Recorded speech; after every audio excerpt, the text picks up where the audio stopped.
Good morning, everyone. Let's hear on the count of three, one big loud boo. 1, 2, 3. Boo2Bullying. That's what we say to bullying every day, 24/7, 365. Good morning.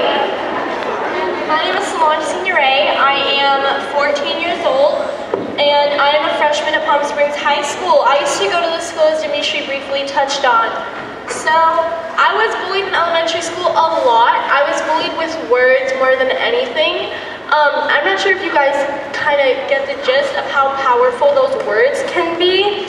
I was always called either I was too skinny, or I was too fat, or I was too ugly, or I was too pretty, or I was too kind to people.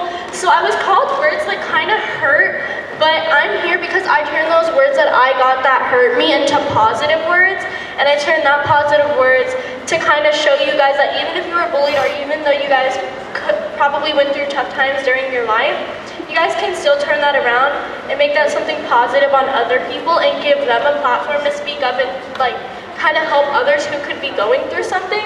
So that's kind of why I'm here. I turn that negative energy, those negative words, negative emotions into something really positive, and that's why I'm here, like I said, because to give you guys that platform so that you guys can speak up and help others who can be going through the same thing. So the first person to bully me, believe it or not, was my sister. I remember being in elementary school, and she'd hit me, she'd call me names, she'd get me in trouble with my mother. I didn't quite understand why, and you know, your sister, your family is supposed to protect you. So I use that as an example because family, friends, neighbors, strangers, everybody bullies, and everybody has been bullied. I used Taylor Swift as an example earlier. You know, these people that we see on TV that appear to have these perfect lives, they've been through very much what we've all been through. They get bullied too. My niece is 18 years old. She was born with a muscle disease, and she's always been in a wheelchair. People bully her from afar, so lots of people staring at her, lots of people talking about her in front of her face, lots of people talking about her behind her back.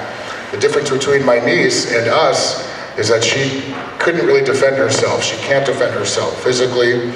Verbally she can, but that doesn't really make much sense for a person in her position. Things can just get that much more ugly. So what did she do with all of that? She poured that energy into her passion. So at 18, she works for a makeup company. She does all of her social media. She's passionate about music, art, fashion, and again, makeup. And that's how she was able to turn her situation into a positive, by pouring all of her passion into something that she loves. That's what I do. As I got older, I realized, okay, there's certain things I want to do with my life. That's where I'm going to place my focus. So just keep that in mind. As you get older, people bully you, you bully people. Remember, happens to all of us. How can we turn that negative into a positive? And that's by really finding the things that you love and love to do, and you'll find safety in that. All right, so now Jeff Velasquez, who is one of our new ambassadors, is kind of going to briefly touch on this. Hi, good morning. My name is Jeff Velasquez. I'm almost 18 years old. I'm a senior at Palm Springs High School. I was born and raised in the Philippines. I grew up in a family full of girls, and there's no guy inside. So I developed mannerisms. I acted like a girl. I still do, kind of. Anyways, as a child, I never really knew what sexuality meant. All I knew was that, okay, I'm a boy. Oh well. And my peers, my classmates would call me bakla, which is basically a word means gay. And it's often used as an insult to somebody, like, oh, that's gay, you know. I've been called names because I was really fat growing up. I didn't have a neck. I only got thin because I had diabetes. I started speaking English when I was in 4th grade, and a lot of kids my age didn't speak anything other than our home language, which is Tagalog. And I was called a show-off. It affected my friends because those people that hanged out with me, they would get bullied too because they're near me.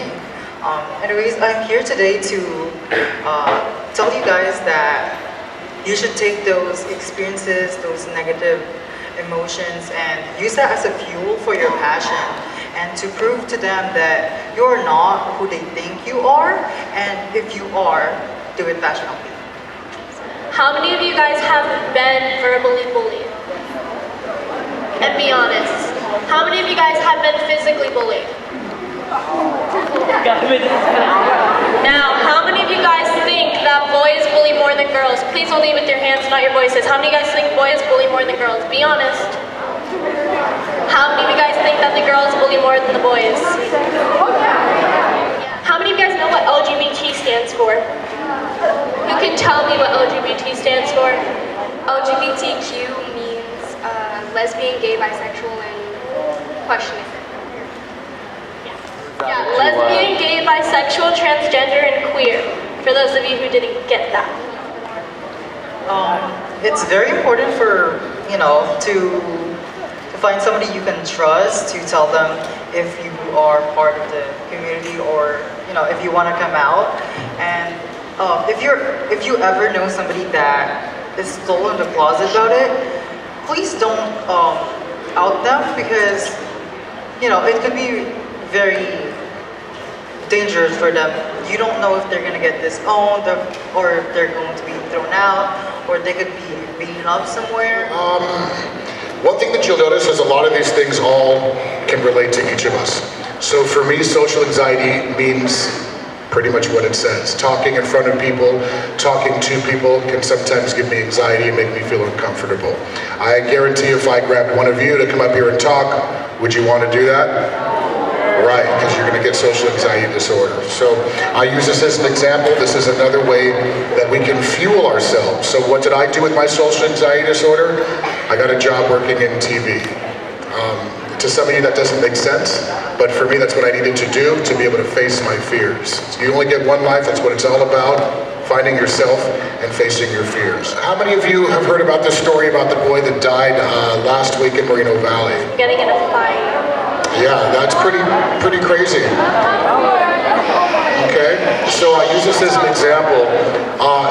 One thing I want to share with you is that's one example that we are aware of. News does not always tell you what you want to hear, and sometimes things don't make the news. So this is one example of how serious bullying can get. I kind of segued from social anxiety. Segue means moved over to. I moved from social anxiety to this story about the boy in Moreno Valley. But it all remains the same. Bullying can lead to some pretty scary stuff if you allow it. What's the easy thing to do? Don't do it. We all bully, we've all been bullied. We have choices. It's one cool thing about being humans. We actually have the option to make a choice. Make the right choice. So one more question, I know I already asked this question, is either experienced bullying, so verbal bullying, physical bullying, or cyberbullying. The question is that, is there a way to flip the bad words people say and make it a positive thing? I mean, those negative words that I got, I turned, because I can only tell you, I got a lot of negative words, and I turned those negative words into something positive, and the way that I did that is I surrounded myself with more people who were always positive. I also got into more clubs, so that way I was always active with positive people, because that's a great way to make new friends and a great way to make new friends with people who are always going to be positive. I was called a show-off, so now I'm in theater, and yeah, I am showing off, so I took that literally. And what else? I forgot. That's all. Yeah. Yes, you can turn it pretty much, it's called silver lining. When you get older, you're looking for silver lining, and that basically means you can always find something positive in something negative. You hear what I'm saying? There's always something positive, even in something super sad, okay? So that's what you do.